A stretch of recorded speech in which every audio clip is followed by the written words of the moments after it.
We have a debate online. Rabbi Friedman says all the time that God needs us, and Rabbi Mizrachi and other rabbis respond by saying, Chas v'shalom, how dare you say God needs us? That's heresy. Heresy to say that God needs us. What can you do for God? According to this approach, nothing.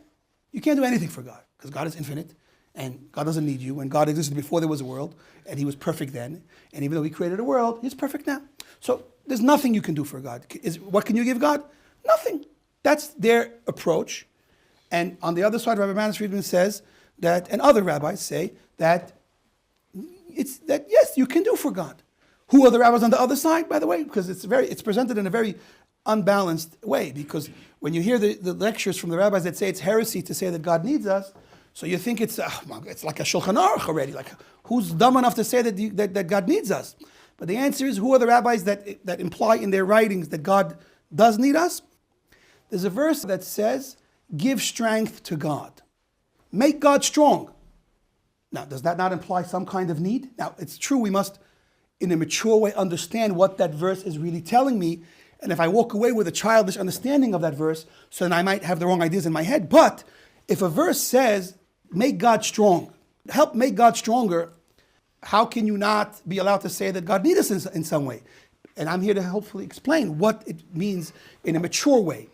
But certainly that verse is a very big obstacle for any rabbi that wants to say that it's heresy to say that God needs us, because the verse that's telling us to give strength to God. Tenu oz le'elokim.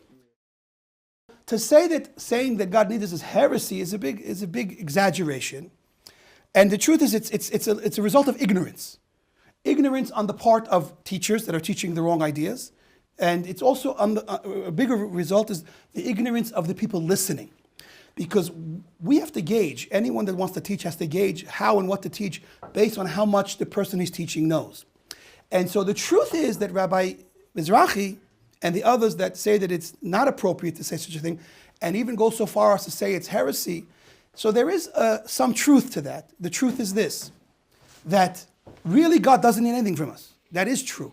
The apparent needs that it seems like God has in the way the world was created, like this verse that says, give God strength. There's another teaching from the rabbis on another verse that says, you have weakened the rock, tzur yelada chateshi, that we have made God's power in heaven weaker with our bad deeds, and we make God stronger with our good deeds.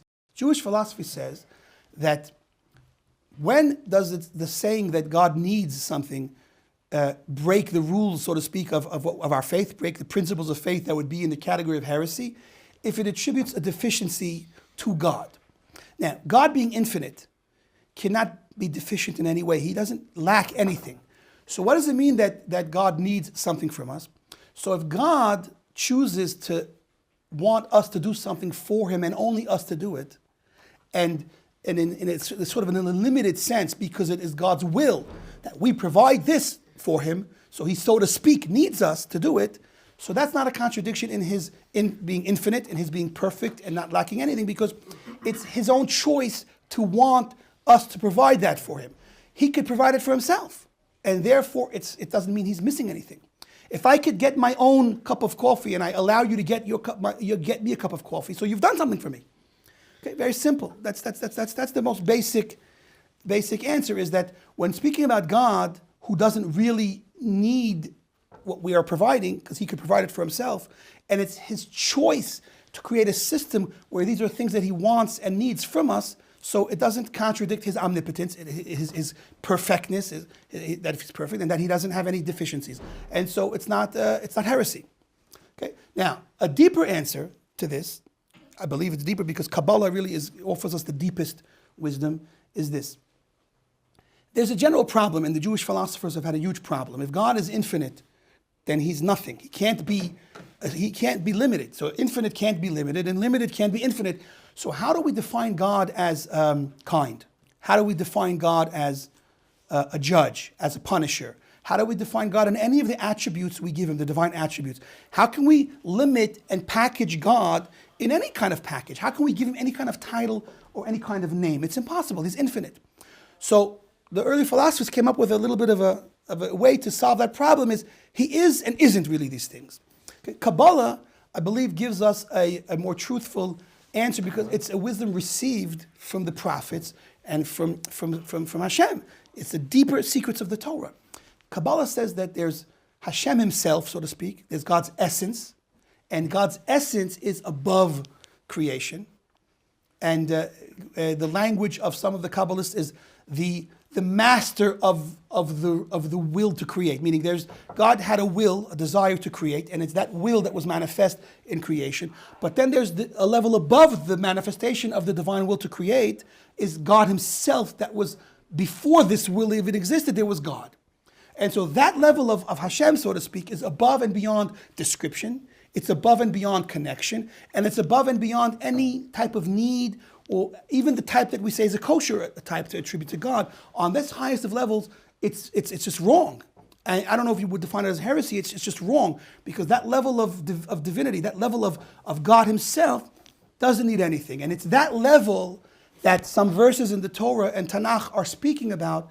When it says, for example, there's a famous verse, and this is really the base famous verse that tells us that God doesn't need anything from us, is Im tzidakta mati tenlo. If you did righteousness, if you do a mitzvah, what in fact do you give God? The implied answer to that question is nothing. And so that verse, we have to understand, what is that verse relating to? What God, so to speak, before we even talk about does God need us, what is God? Who is God? If I don't understand who God is and what God is, then this is a pointless discussion, because I'm still on a very basic level of understanding that lacks maturity and lacks depth. So let's actually understand who and what God is before we can talk about if he needs anything from us and how do we love him. So let's start with who God is. So we started. God, in his essence, which is above everything, is unreachable, unattainable. The Kabbalah says, the Zohar says, that a dot cannot represent God on the level of his essence, because nothing can. That's beyond any discussion. We can't talk to that level of God. We can't define it. We can't describe it. We can't do anything. And it's on that level that the Gemara, that this pasuk says, Im tzidakta mati teno. It doesn't even give him a name, by the way. If you look at the verse itself, it says, if you've done righteousness, what have you given him? It doesn't even say a name, because there is no name that can quantify this level of God. So we just say, what can you give him? It's an indirect reference to him, because he's above names. And the answer is nothing. Okay? And so on that level, it's wrong to say that God needs us. God in his essence doesn't need anything. And that's, I don't even know if they fully understand what they're saying. I would like to assume that they do, but it's hard, because in the end of the day, the way they speak about it being heresy, and it's forbidden to say, and anyone who says it is a heretic, and they even go so far to call Rabbi Friedman names. So the problem is this: did you not read the pasuk in the Torah? To new Oz Elokim, give God strength. Did you not see the Gemara that says that our bad deeds weaken heaven, weaken Hashem's power in heaven? Did you not read the Nefesh HaChaim that explains that when we say, blessed are you God, that we're actually giving God a bracha? How can we give God a bracha? Well, ask the Nefesh HaChaim, was taking it from the Zohar. Yes, we in fact bless God. What does it mean that we bless God? Okay, so go and learn.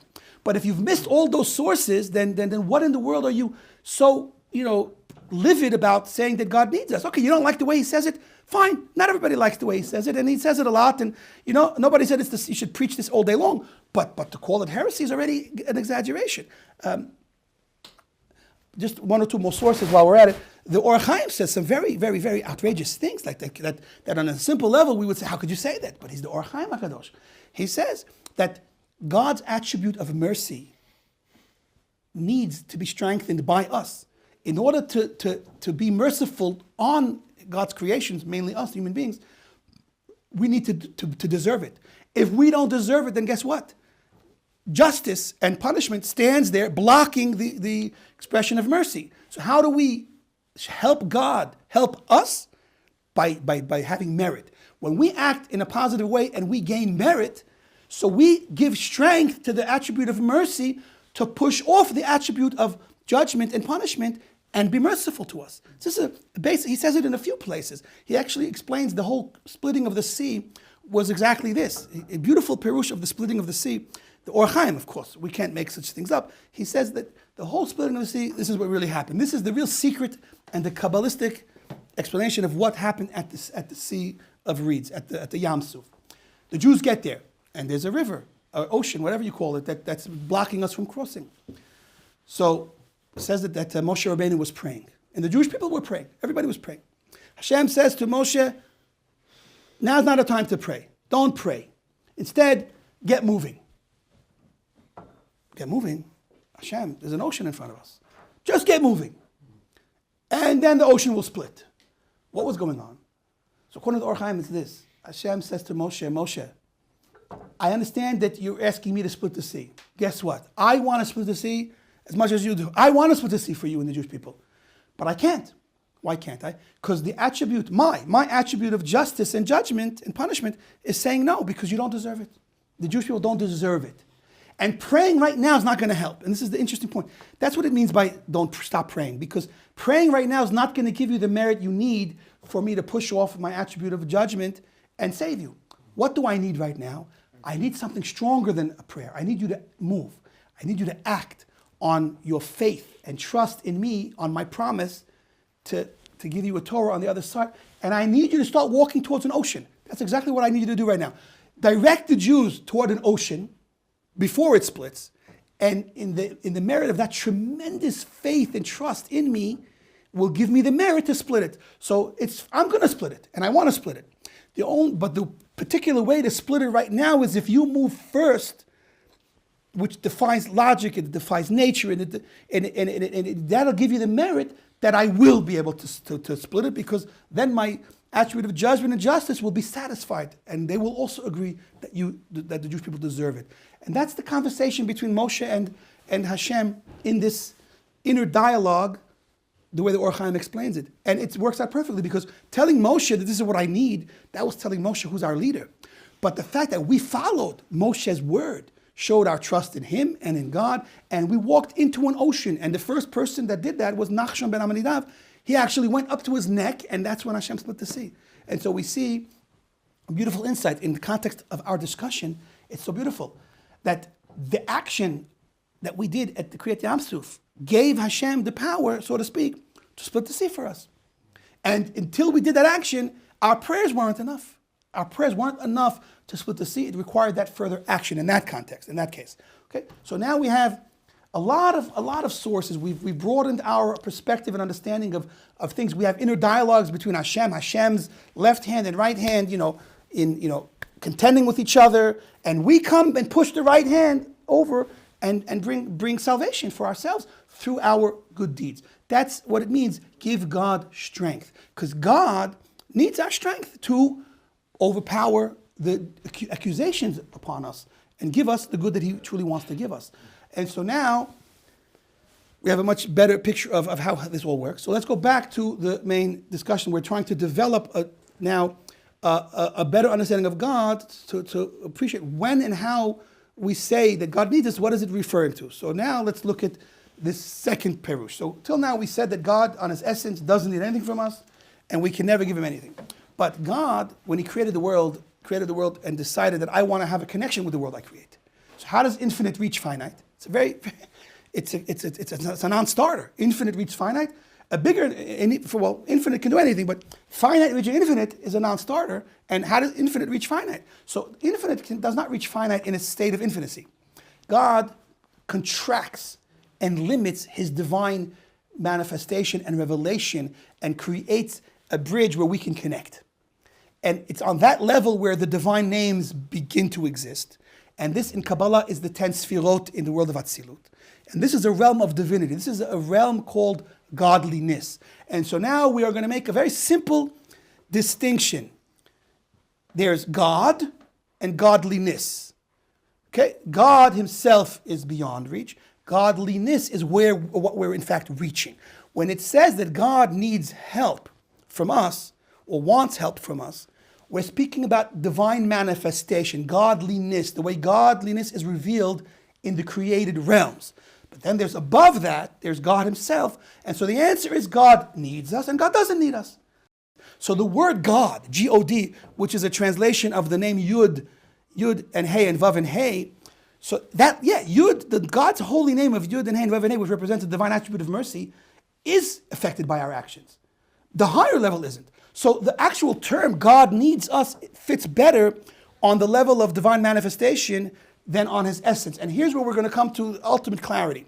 The mistake being made in the lack of communication and the lack of the two sides making peace is that obviously Rabbi Friedman, who is a very big Talmid Chacham, understands that God in His essence doesn't need anything from us, because there's Gemaras and there's psukim, and everybody knows that.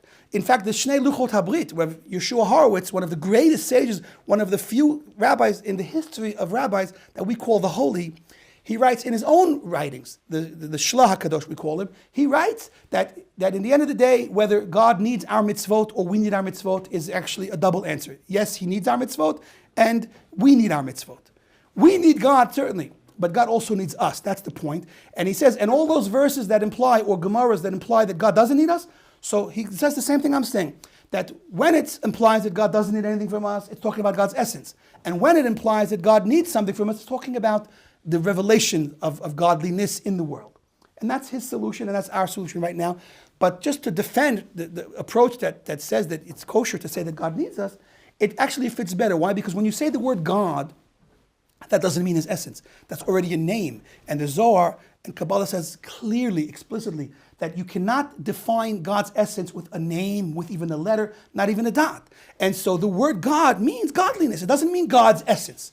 To refer to God's essence, you have to emphasize God's essence, God above creation. If I don't make those specifications, then the assumption is I'm speaking about a revelation of godliness and divinity within creation, and so then it's correct. So who's more correct in this argument? Ultimately, it's the side that's saying that yes, you can say that God needs us, because that's a level of revelation and manifestation. That's a limited revelation of godliness. And so to say emphatically that it's heresy and there's no other way to look at it, if you say God needs you, it's heresy. It's actually wrong, because that word God doesn't represent God's essence, but you're referring to God's essence, and you're right if you would be. And so both sides need to clarify more what they're really saying and why they're saying it, and we would have shalom. And I'll just, B'ezrat Hashem, with the help of Hashem, say it right now and clarify it. The side that's saying that it's heresy to say that God needs us is because they're defining God as God's essence, which is above creation. And that's that's not an accurate definition, because that level, we've been told from Kabbalah sources, that is not represented by a name, not a divine name, not any name, not an attribute, and not even a symbol. So to say that God needing us is heresy because God in his essence doesn't need us is not matching the terminology correctly. If you want to say it, say ultimately, absolute truth, God's essence, which is above creation and before creation, on that level, he needs nothing from us. That would be the correct way to say it. And the correct way for the other side to say it is this. It's true that in God's essence, above and before creation, and before he had this desire to create, on that level of God, there is no way to connect, no way to talk to, no way to even symbolize what that level is. And certainly on that level, God doesn't need anything from us. But once God decided to create, and within creation, he decided to manifest godliness, an aspect of himself, a divine revelation, the light of the infinite.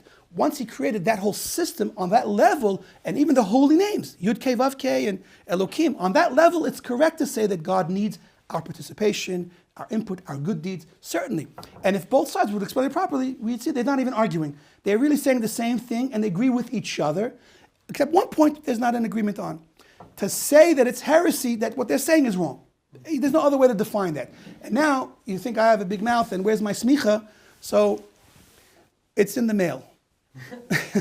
The answer is that yes, Baruch Hashem, I'm here, and I reveal to you my studies, my conclusions, but I'm only me. But the rabbis that agree with me are clearly the ones that have spoken outright in videos. You could watch today is Rabbi David Gottlieb, a genius and a very, very, very righteous, holy chassid, and someone who's well versed in Talmud and in Hasidic teachings and in Kabbalah. I assume he's a genius. I'm scared to even ask him questions. That's how genius he is. He has said explicitly in the videos, you can see it online, that it's kosher to say that God needs us. Rabbi Yitzchak breitowitz, Mi Kamohu, he's the Rav of Or Sameach, where I teach, where we're learning right here. He has said explicitly, also in videos, more than once, that it's not heresy to say that God needs us. Rabbi Yosef Yitzchak Jacobson, an absolute genius of Torah in Gemara, Halacha, Hasidut, Kabbalah, everything. Just look at his videos. 2 hours longer videos. You have to go to school for a week to just understand one of his videos. He says explicitly in videos that it's okay to say that God needs us, and he explains at the end of one of the talks, when asked this question, explains basically everything that I was zocher to also say about the Gemaras and the implications and the contradictions. And so the very big rabbis, in fact, and I'll add my own personal discovery, because I don't assume myself to be an authority. I wouldn't just rely on myself alone, but I did my homework. You have to learn up a sugya. You got to learn the way you learn, and then you got to check if you learn correctly. And after I learned this whole discussion, I went to not less than, at this point, 10 rabbis. 10 out of 10. Not one rabbi has said after my discussion with them that it's heresy to say that God needs us. 10 out of 10 have said it's not. And therefore, so far, I haven't found one rabbi in person that I've spoken to about this topic in depth to say that it's heresy to say that God needs us. To the contrary, I know there are rabbis that exist that are saying, because I've seen the videos. And it's not one, it's not two, it's many. And I think it's unfortunate because they really need to go one step deeper, and they'd have to understand that God knows what's going on, and God doesn't need so many policemen. God needs people that are open-minded, easygoing, and that are going to help make shalom here. God doesn't not need people that are just going to scream and think that their job is to defend God. God can defend himself sometimes. You have to realize that. And in the end of the day, it's important to, like we see from Hillel, it's important to find a way to make the peace when you can make the peace. And in this case, it would be very simple to make the peace. Obviously, there's truth to both sides, and you guys have to just make that more clear and make the peace. Now, if you have other complaints against rabbis, so make them. But don't bring in false complaints, because that just belittles your argument. That just weakens your credibility in the end of the day. And that's ultimately Kabbalah that says that God's essence is one thing and God's manifestation is another, has only pushed up the problem one level higher. Okay, so God's essence. Yes. How do we connect with God's essence? Yes. And so a precise reading of the works of Kabbalah answer this question. And the answer is this. We cannot relate directly to God's essence, but God's essence is included within the divine revelation. So when we refer and relate to the names of God and this level of divine revelation and manifestation, God's essence is invested there as well. And so it is God himself that ultimately we are also connecting to.